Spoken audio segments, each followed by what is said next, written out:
आज के बीच में एक ऐसा महायुद्ध जिसे रोकने के लिए स्वयं भगवान राम को आना पड़ा। किंतु ऐसा क्या हुआ जिस वजह से बजरंगबली ने अर्जुन का साथ छोड़ दिया और वो स्वयं यमराज और कर्ण की आत्मा के बीच आकर खड़े हो गए। महाहूं भाग्य और प्रो फकीर की महाकुरुक्षेत्र की इस छठी कहानी में आप देखेंगे कि कैसे बजरंगबली ने न सिर्फ यमराज को कर्ण की आत्मा को ले जाने से रोका, बल्कि कर्ण को भगवान राम के नाम का महत्व समझाकर उसे मोक्ष भी दिलवाया। ये कहानी कर्ण के हिस्से का गीता का ज्ञान है, इसलिए इस वीडियो को पूरा देखिएगा। तो चलिए कहानी शुरू करते हैं। आप जल्दी से लाइक और सब्सक्राइब करके अपना आशीर्वाद दे दीजिए। महाभारत के 17वें दिन जब कर्ण अपने धरती में धसे रथ के पहिए को निकाल रहा था, उस समय भगवान श्री कृष्ण ने अर्जुन को कहा, यही समय है अर्जुन, कर्ण का वध करो। भगवान श्री कृष्ण की बात सुनकर अर्जुन ने अंजलि का अस्त्र का आह्वान किया और कर्ण पर छोड़ दिया। अंजलि का अस्त्र एक संहारक दिव्यास्त्र था। जैसे ही ये तीर कर्ण की गर्दन से लगा, उसका सर कटकर धरती पर गिरा। तभी अर्जुन के रथ पर लगे ध्वज में ज्ञान की मुद्रा में बैठे हनुमान जी को सुनाई दिया, हे राम, जिससे उनकी आंख खुल गई। ये कर्ण के अंतिम शब्द थे। जैसे ही कर्ण की आत्मा ने शरीर छोड़ा, उसने देखा कि दो विशाल दैत्यकार यमदूत हाथ में रस्सी लिए उसकी तरफ आ रहे हैं। उनका रूप इतना भयानक था कि कर्ण की आत्मा डर के मारे कांपने लगी। तभी वहां पर प्रकट हुए स्वयं भगवान हनुमान। जैसे ही वो यमदूत कर्ण के पास पहुंचे, हनुमान जी ने उन्हें चेतावनी दी, रुक जाओ, अब ये मेरी शरण में है। यमदूतों ने फिर भी कर्ण की आत्मा को बांधने की कोशिश की। इस पर भगवान हनुमान ने उन पर अपनी गदा से प्रहार किया।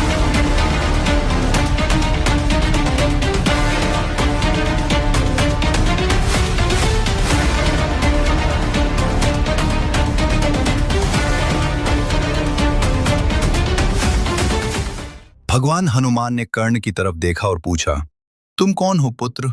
कर्ण ने कहा, मैं परशुराम शिष्य कर्ण हूं। कर्ण की बात सुनकर भगवान हनुमान मुस्कुराए और बोले, तुम्हारे गुरु को प्रणाम, किंतु अगर तुम कर्ण हो तो वो शरीर कौन था जिसे तुम छोड़कर यहां खड़े हो? भगवान हनुमान की बातों ने कर्ण को दुविधा में डाल दिया। इतने में उन दोनों ने देखा कि वो दो यमदूत फिर से उनकी तरफ आ रहे हैं। कर्ण ने हाथ जोड़ते हुए भगवान हनुमान से कहा, मुझे बचा लीजिए प्रभु। जैसे ही वो दोनों कर्ण के पास पहुंचे, भगवान हनुमान ने अपना विराट रूप लिया और उन्हें उन्हीं की रस्सी में बांधकर वहीं बिठा दिया। फिर हनुमान जी ने कर्ण से कहा, घबराओ मत पुत्र, तुमने अपने अंतिम क्षणों में मेरे प्रभु राम को याद किया है। तुम्हारी रक्षा करना मेरा दायित्व है। अब तुम्हारे पास विकल्प हैं। यदि तुम चाहो तो मैं अनंत काल तक ऐसे ही तुम्हारी रक्षा करता रहूंगा, किंतु इससे तुम्हारी आत्मा को मुक्ति नहीं मिलने वाली। किंतु यदि तुम चाहो तो मैं तुम्हें अवसर दे सकता हूं, जिससे तुम खुद को पहचान कर मोक्ष प्राप्त कर सकते हो। भगवान हनुमान की इस बात ने कर्ण को सोच में डाल दिया। कर्ण ने हिचकते हुए हनुमान जी से पूछा, हे प्रभु, क्या यह संभव है कि शरीर त्यागने के पश्चात आत्मा कुछ ऐसा कर पाए जिससे उसे मोक्ष प्राप्त हो? बजरंगबली ने एक हल्की सी मुस्कुराहट के साथ जवाब दिया, भगवान राम के नाम के साथ सब कुछ संभव है पुत्र, किंतु इसके लिए तुम्हें खुद को और भगवान राम दोनों को पहचानना होगा। इससे पहले कि कर्ण कुछ बोल पाता, वहां पर 4 और भयानक यमदूत आ गए। अपने 2 सहायक यमदूतों को वहां पर उन्हीं के यमपाश से बंधा देख उन यमदूतों ने भगवान हनुमान पर प्रहार किया।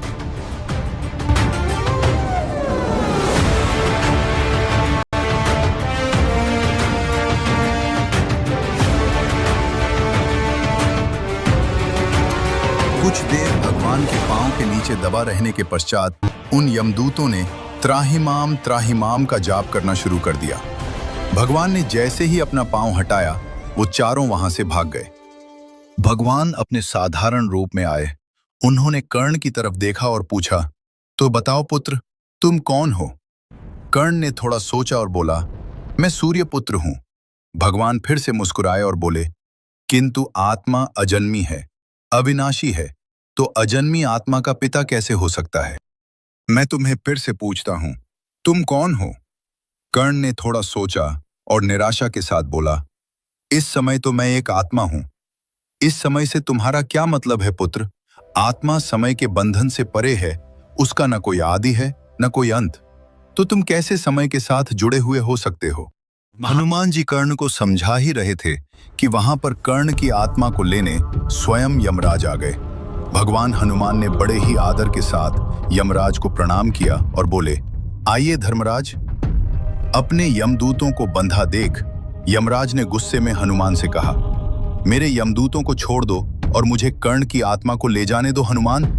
भगवान मुस्कुराते हुए बोले, ये तो संभव नहीं, ये मेरा शरणार्थी है और मैंने मेरे प्रभु राम से सीखा है कि कुछ भी हो जाए शरणार्थी पर कोई हनुमान पर अपनी गदा से प्रहार किया।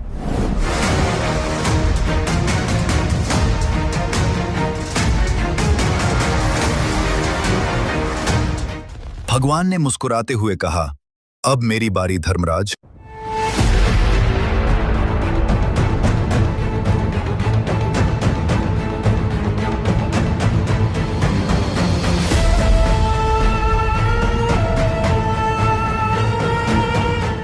यमराज गुस्से में उठे और उन्होंने गुस्से में हनुमान जी पर यमास्त्र छोड़ दिया।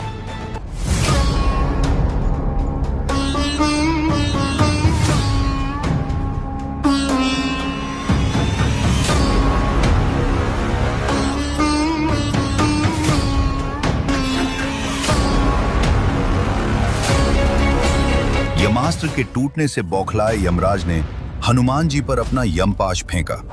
यमपाश ने हनुमान जी को बांध लिया। जैसे ही हनुमान जी यमपाश में बंधे, उन्होंने अपना आकार बढ़ाना शुरू कर दिया।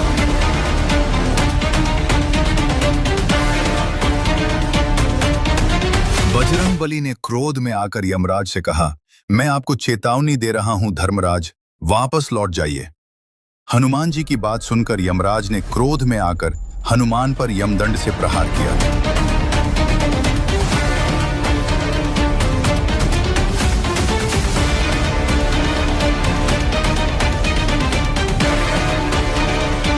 बजरंगबली ने क्रोध में आकर यमराज को अपनी पूंछ में लपेट लिया और आकाश की तरफ फेंक दिया। हनुमान जी ने कर्ण की ओर देखा। कर्ण ने हाथ जोड़ते हुए भगवान से पूछा, हे प्रभु, अगर आत्मा अजन्मी और अविनाशी है तो मरने के उपरांत भी मुझे ये मृत्यु का भय क्यों महसूस हो रहा है? भगवान ने गंभीरतापूर्वक जवाब दिया, ये भय इसलिए है पुत्र, क्योंकि तुम्हारी आत्मा को अभी मुक्ति नहीं मिली है। तुम अभी भी अपने विभिन्न जन्मों में किए गए कर्मों के बंधन में फंसे हो। हनुमान जी की बातें सुन कर्ण दुविधा में पड़ गया। उसने भगवान से पूछा, किंतु आत्मा तो कोई कर्म करती ही नहीं। कर्म करना तो शरीर का कार्य है, तो आत्मा इन फलों को क्यों भोगे? और क्या शरीर द्वारा किए गए कर्म और उनके फल शरीर के साथ नष्ट नहीं हो जाने चाहिए? कर्म करे शरीर और फल भोगे बेचारी आत्मा, ये कैसा नियम है प्रभु? कर्ण करता है और ये इच्छाएं आत्मा के अंदर उत्पन्न होती है, इसलिए उसके फल भी आत्मा को ही भोगने पड़ते हैं। आत्मा की इच्छाओं के आधार पर कर्मों को 3 श्रेणियों में बांटा गया है। पहले सक्रम, ये अच्छे कर्म होते हैं, इसलिए इनके फल आत्मा को आनंद देते हैं। दूसरे विक्रम, ये बुरे कर्म होते हैं, जिनकी वजह से आत्मा को विभिन्न प्रकार की पीड़ाएं सहनी पड़ती है। और तीसरे अकर्म, यानी निष्काम कर्म। ये कर्म बिना किसी फल या उद्देश्य की इच्छा के किए जाते हैं, इसलिए आत्मा पर इन कर्मों का कोई प्रभाव नहीं पड़ता और इन्हीं कर्मों के माध्यम से आत्मा मोक्ष प्राप्त करती है। अगर आपको हनुमान जी की बातें अच्छी लग रही हैं तो तुरंत कमेंट में लिखिए, जय बजरंगबली। बजरंगबली कर्ण को आत्मा और शरीर का संबंध समझा ही रहे थे कि उनके द्वारा आकाश में फेंके गए यमराज वो ये भी जानते थे कि दुनिया का कोई भी अस्त्र हनुमान जी को किसी तरह की कोई क्षति नहीं पहुंचा सकता। किंतु कर्ण की आत्मा को ले जाकर उन्हें अपने कर्तव्य का निर्वाह भी करना था, इसलिए उन्होंने ब्रह्मपाश का आवाहन किया और हनुमान जी पर छोड़ दिया।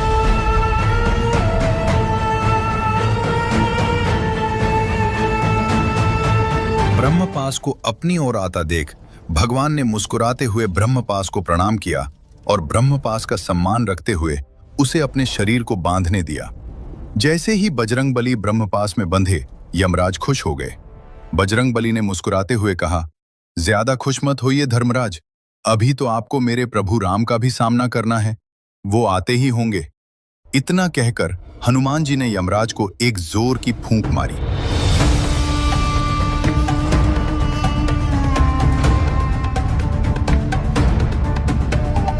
हनुमान जी ने कर्ण की ओर देखा और बोले, अब अपनी आत्मा को और मुझे तुम ही आजाद करवा सकते हो पुत्र। खुद को और श्री राम को पहचानो। इतना कहकर बजरंगबली ने कर्ण को भी फूंक मारी, जिससे कर्ण उत्तर दिशा में जाकर गिरा। यमराज जैसे ही धरती पर वापस आए, उन्होंने हनुमान जी से पूछा, आप कर्ण को बचाने में क्यों लगे हैं मारुति नंदन? हनुमान जी मुस्कुराते हुए बोले, मैं तो बस अपने प्रभु की इच्छा पूरी कर रहा हूं। राम की बात तो राम ही जाने, आप बस इंतजार कीजिए। इतना कहकर हनुमान जी ने अपनी आंखें फिर से बंद कर ली और भगवान श्री राम के ध्यान में लीन हो गए। वहीं दूसरी ओर कर्ण उठा। उसके सामने एक गुफा थी। वो गुफा के पास गया तो उसने देखा कि वहां पर एक वानर खड़ा है। कर्ण को देखकर वो वानर बोला, आओ पुत्र। कर्ण ने उस वानर से पूछा, आप कौन हैं? तो उसने बताया कि मैं हनुमान हूं। ये सुनकर कर्ण चौंक गया और बोला, लेकिन आपको तो यमराज ने ब्रह्मपास में बांध दिया था, तो आप यहां कैसे हैं? कर्ण की बात सुनकर हनुमान जी बोले, वो दूसरे कल्प के हनुमान हैं, मैं दूसरे कल्प का हनुमान हूं। कर्ण ने हनुमान जी के सामने हाथ जोड़ते हुए कहा, हे प्रभु, मेरा मार्गदर्शन कीजिए। हनुमान जी ने गुफा की तरफ इशारा करते हुए कहा, गुफा के अंदर जाओ पुत्र। जैसे ही तुम इस गुफा के अंदर प्रवेश करोगे, तुम्हें एक सूक्ष्म शरीर प्राप्त होगा। ये शरीर तुम्हारे मानव शरीर से भी बेहतर होगा। शरीर मिलने के उपरांत तुम गुफा के अंदर सो जाना। सपने में तुम इस शरीर से वो सारे कार्य करवा सकते हो जो तुम एक मनुष्य शरीर में कर सकते थे, और क्या पता इस शरीर के माध्यम से तुम अर्जुन को हराने में सफल हो जाओ। कर्ण को पता भी नहीं चला, किंतु ये कहकर हनुमान जी ने कर्ण की आत्मा के अंदर एक इच्छा का बीज डाल दिया। कर्ण को नहीं पता था, किंतु बजरंगबली की लीला से कर्ण कुछ ऐसा करने वाला था जिससे हिंदू धर्म में अद्वैत दर्शन शास्त्र की शुरुआत होने वाली थी। एक ऐसा दर्शन शास्त्र जो भविष्य में हिंदू धर्म को न केवल बौद्ध और जैन धर्म से बचाने वाला था, बल्कि जिस दर्शन शास्त्र के सामने अनंत काल तक दुनिया के सभी धर्मों के दर्शन शास्त्र अधूरे दिखने वाले थे। भगवान की बातें सुनकर कर्ण खुश हो गया और तुरंत ही गुफा के अंदर चला गया। गुफा के अंदर प्रवेश करते ही उसे सूक्ष्म शरीर प्राप्त हुआ और वो तुरंत ही आंख बंद करके लेट गया। कुछ ही समय बाद उसे नींद आ गई और वो एक सपने में खो गया। उसकी आत्मा के अंदर जो अर्जुन को हराने की इच्छा उत्पन्न हुई थी, शरीर मिलते ही उस इच्छा ने एक नया आकार ले लिया और उसने अपनी इस इच्छा की पूर्ति हेतु अर्जुन को ढूंढना शुरू कर दिया। एक नई तरह की प्रेरणा, एक नई तरह की ऊर्जा उसे अपने इस नए शरीर में महसूस हो रही थी। उसे लग रहा था कि उसे इस शरीर के रूप में एक और अवसर मिला है खुद को साबित करने का। उसे पूरा यकीन था कि आज वो जरूर ही अर्जुन को हराकर ये सिद्ध कर देगा कि वो दुनिया का सर्वश्रेष्ठ धनुर्धर है। उसे लग रहा था कि ऐसा करके ही उसके जीवन का उद्देश्य पूरा होगा और शायद इसके पश्चात ही उसकी आत्मा मुक्ति के मार्ग पर अपना पहला कदम रख पाएगी। वो उस सवाल को भूल चुका था जो कुछ समय पहले भगवान हनुमान ने उसकी आत्मा की मुक्ति के लिए उससे पूछा था। एक बार फिर से अर्जुन उसके जीवन का केंद्र बिंदु बन चुका था और एक दृष्टिकोण से यह सही भी था, क्योंकि एक क्षत्रिय बिना अपने शत्रु को पराजित किए कैसे मोक्ष प्राप्त कर सकता था। तुरंत कमेंट में बताइए, आपके अनुसार कर्ण और अर्जुन में से बेहतर योद्धा कौन था, और जल्दी से अपने इस प्रो फकीर के चैनल को सब्सक्राइब भी कर दीजिए। अर्जुन को ढूंढते ढूंढते कर्ण एक पीपल के पेड़ के पास पहुंचा। उस पीपल के पेड़ को देखकर उसे याद आया कि एक बार उसे जब दुनिया का सर्वश्रेष्ठ धनुर्धर होने का घमंड हुआ था, तो एक ऋषि ने उसकी परीक्षा लेकर उसे समझाया था कि आज तक भगवान राम से बड़ा धनुर्धर इस दुनिया में पैदा नहीं हुआ। और तब इसी पेड़ के नीचे बैठकर उसने कुछ दिन भगवान राम की तपस्या की थी, और मात्र उन कुछ दिनों की तपस्या में उसे अपनी धनुर्विद्या में एक अलग ही तरह का सुधार महसूस हुआ था। उसने सोचा कि क्यों न अर्जुन को ढूंढने से पहले यहीं कुछ देर और भगवान राम की तपस्या करके अपनी धनुर्विद्या को एक ऐसे स्तर पर पहुंचा दिया जाए जहां पर अर्जुन के लिए उसे हरा पाना असंभव हो। वो तुरंत ही उस पेड़ के नीचे आंख बंद करके बैठ गया और राम के नाम का जाप करने लगा। राम के नाम की शक्ति ने अपना प्रभाव दिखाना शुरू किया। दिन बीतते जा रहे थे, किंतु कर्ण राम के नाम में इतना खो चुका था कि उसे किसी तरह की भूख, प्यास, नींद कुछ महसूस नहीं हो रहा था। ऐसा लग रहा था कि उसकी सारी शारीरिक कमजोरियां राम के नाम में घुल चुकी हैं। संसार उसकी आंखों के सामने सिकुड़ रहा था। तभी वो ध्यान में एक ऐसे स्थान पर पहुंच गया जहां पर स्वयं भगवान महादेव समाधि की अवस्था में बैठे थे और राम के नाम का जाप कर रहे थे। वो वहां पर चुपचाप खड़ा होकर महादेव की तरफ देखने लगा। अब वो भूल चुका था कि उसके जीवन का गंतव्य अर्जुन को परास्त करना है। महादेव ने आंखें खोली और मुस्कुराते हुए कर्ण से पूछा, आ गए पुत्र? कर्ण ने महादेव के पांव पकड़ लिए और बोला, मुझे राम के नाम का अर्थ समझाइए प्रभु। महादेव मुस्कुराए और बोले, बहुत सरल है पुत्र, इसे तुम दो तरीके से समझ सकते हो। राम मतलब राख और म मतलब मिट्टी। सब मिट्टी से उत्पन्न होता है और राख में मिल जाता है, फिर राख मिट्टी में परिवर्तित होती है। यही दुनिया का सार है, अर्थात इस दुनिया में कुछ भी स्थायी नहीं, परिवर्तन ही एकमात्र नियम है। और जब मिट्टी से बना मनुष्य राम के नाम के महत्व को समझ जाता है तो उसके अंदर का सारा द्वेष, क्रोध और अहंकार सब जलकर राख हो जाता है। और यही है वो मर्यादा जो मर्यादा पुरुषोत्तम राम से सीखने को मिलती है कि चीजों को अस्थायी मानकर उन्हें जाने देना चाहिए, ना कि उन्हें सदैव के लिए अपने साथ रखने के प्रयास में किसी तरह का अधर्म और पाप करना चाहिए। वो जहां न किसी तरह का अहंकार, क्रोध और माया है, जहां कुछ भी विशेष नहीं, सब आम है, वो ही भगवान राम है। और जहां राम है वहां बस राम है। अगर आपको भगवान महादेव की बात सही लगी तो तुरंत कमेंट में लिखें, हर हर महादेव। इतना कहकर भगवान शिव ने कर्ण के सिर पर हाथ रखा। भगवान के हाथ रखते ही कर्ण की नींद टूटी और वो एक झटके के साथ उठा। वो राम के नाम के महत्व को तो समझ चुका था, लेकिन राम कौन है ये सवाल अब भी, और महसूस किया वो संसार, वो पीपल का पेड़, अर्जुन को हराकर दुनिया का सर्वश्रेष्ठ धनुर्धर बनने का उद्देश्य और स्वयं महादेव, ये सब बस एक सपना थे जो उसकी निंद्रा से उत्पन्न हुए थे। जैसे ही उसकी आंख खुली, ये सब उसी में विलीन हो गए। अब कर्ण जाग चुका था। इतने अनुभव का महत्व समझते ही वो ये जान गया कि जैसे थोड़ी देर पहले एक दुनिया उसके सपने से उत्पन्न हुई थी, इसी तरह जरूर ही ये दुनिया भी किसी एक परम सत्य का सपना है जिसे माया रूपी नींद ने घेर रखा है। और जैसे ही उस परम सत्य के ऊपर से माया का प्रभाव खत्म होगा, उसी के साथ टूट जाएगा ये सपना और खत्म हो जाएगा ये माया रूपी संसार, और सब कुछ उस परम सत्य में विलीन होगा। वो परम सत्य ही है भगवान राम। वो एक है, परम है, सर्वशक्तिमान है, उससे परे कुछ भी नहीं।